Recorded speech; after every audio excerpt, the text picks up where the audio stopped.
Well, I'm on my way to Rookery Cottage, Mike Peyton's home, where he lives with his novelist wife Kath. I'm really looking forward to this because Mike is the cartoonist. It's his images and his ideas that have really brought humour to yachting, and he's something else. I shall bang on the door now. Anyone in? There's Jacko. I know that sound. Hello Jacko, how are you?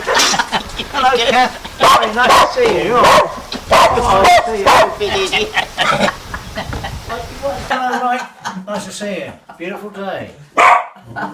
Mike, you are probably yachting's most famous cartoonist. You're known in certainly Northern Europe and America and throughout the world.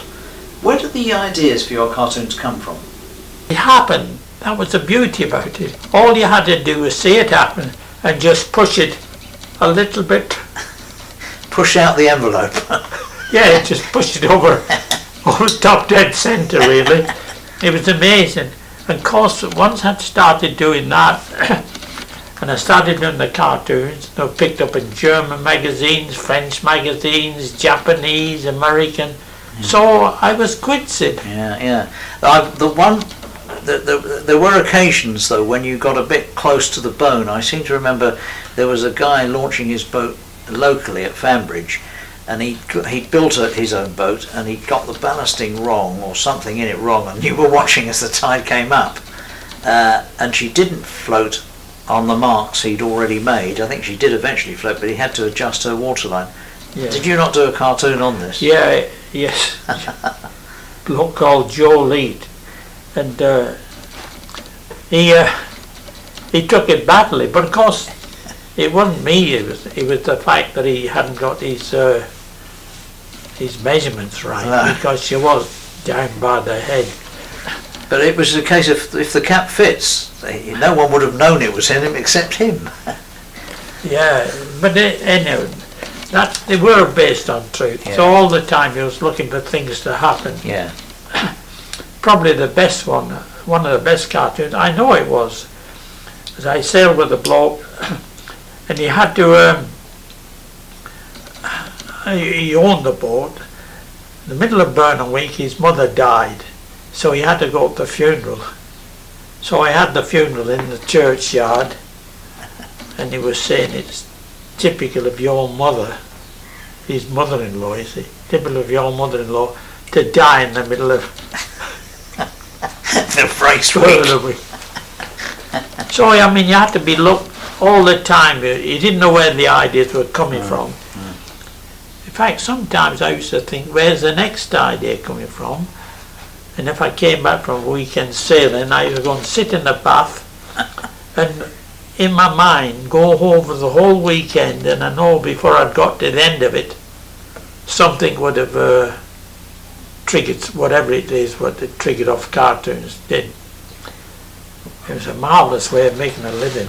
And was that, was it the water of the bath that gave you the idea, or was it just the fact you could relax?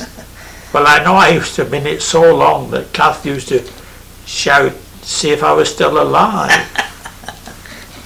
The other story I love is that when you and Kath, who we should mention, K.M. Peyton, author of Flambards, very successful series of stories for teenage girls, when you were first married, you hadn't got two halfpennies to rub together, but you'd got into boats then, and the money that was supposed to go for a kitchen, in fact, went on your first gaff boat, I think. And did you not describe her as the only gaff-rigged kitchen on the Crouch, wasn't it? Well, the only gaff-rigged kitchen in Essex. Right. That she said. But what really annoyed her was that we'd had saved up money to have a new kitchen built, and I bought my first boat with it, which was an impulse buy. And when I told her about this, she said she never spoke to me for a week. But what annoyed her was so keen about the boat that I never noticed.